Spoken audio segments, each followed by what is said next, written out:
sektorių matome protestų skirtumus. Pavyzdžiui, kai protestą organizuoja sistema, kai jis yra reklamuojamas per nacionalinį transliuotoją, kai jis yra rodomas per kitą sisteminę žiniasklaidą ir kiek juose susirenka žmonių. Visai neseniai vyko protestas Šalin rankas, kuris palaiko tariamai laisvą žodį. Tik klausimas, kas yra tas laisvas žodis ir kas jį iš tiesų varžo. Mano nuomonė būtent LRT. Tačiau galima pastebėti, kiek į jį atvyko žmonių. O kai patys žmonės organizuoja protestus svarbiais klausimais, kai sistema ir sisteminė žiniasklaida jų nepalaiko, kiek yra sudėtingiau juos organizuoti, tačiau vis tiek iš šios protestus atvyksta žmonės ir protestai pavyksta. Lygiai taip pat kaip jūsų organizuotas protestas prieš Kapčiamiesčio karinio poligono įstatymą, kuris įvyko kovo 28 dieną. Dabar organizuojate dar vieną protestą, kuris įvyks balandžio 14 dieną 11 val. Prie Seimo ir tai bus pagrindinis protestas prieš Kapčiamiesčio poligono įstatymą. Tai kodėl žmonėms svarbu atvykti į šį protestą ir kodėl būtent balandžio 14 dieną?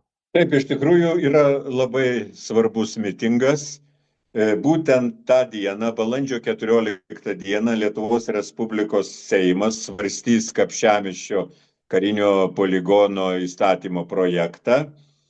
Ir jeigu mes nesusirinksime, jeigu neteis žmonės iš visos Lietuvos, reiškia, mes savo tylėjimu, savo abejingumu pritarėme, kad ten Kapčiamiestyje, šitoje girioje, paimti reikia 14 000 hektarų, nuostabią gamtą, Ilgio ežerą ir atiduoti jį karių treniruotėms. Aš pats asmeniškai esu Respublikos prezidento Valdo Adamkaus apdovanotas atminimo ženklu už NATO plėtrą. Aš esu buvęs daugelėje valstybių, iš arti matęs poligonų veiklą.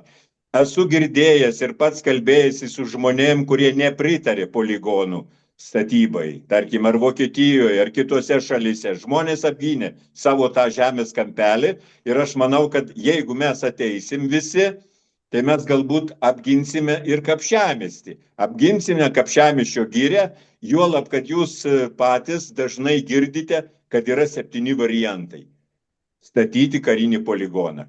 Iš tikrųjų, jeigu kalbėti apie jo būtinumą, ar tikrai reikalingas 10 poligonas, palikim jį ekspertams.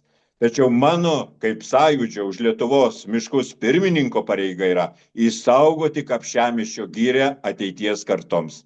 Aš sakau tą labai nuoširdžiai ir kviečiu prisijungti prie tos mūsų diskusijos, kuri įvyks Vilniuje balandžio 14 dieną. Mums yra labai svarbu pasakyti, kad prašome, jeigu trūksta kariams treniruotis, tikrai yra puikių vietų Lietuvoje be Kapčiamiesčio girios.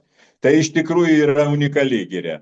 Tai yra nuostabus gamtos kampelis. Tai yra visų Lietuvos žmonių, visų pabrėžiu, visų Lietuvos žmonių gamta ir aš kviečiu visus Lietuvos žmonės ateiti balandžio 14 dieną prie Seimo ir saugokim kartu šitą nuostabų gamtos grožį.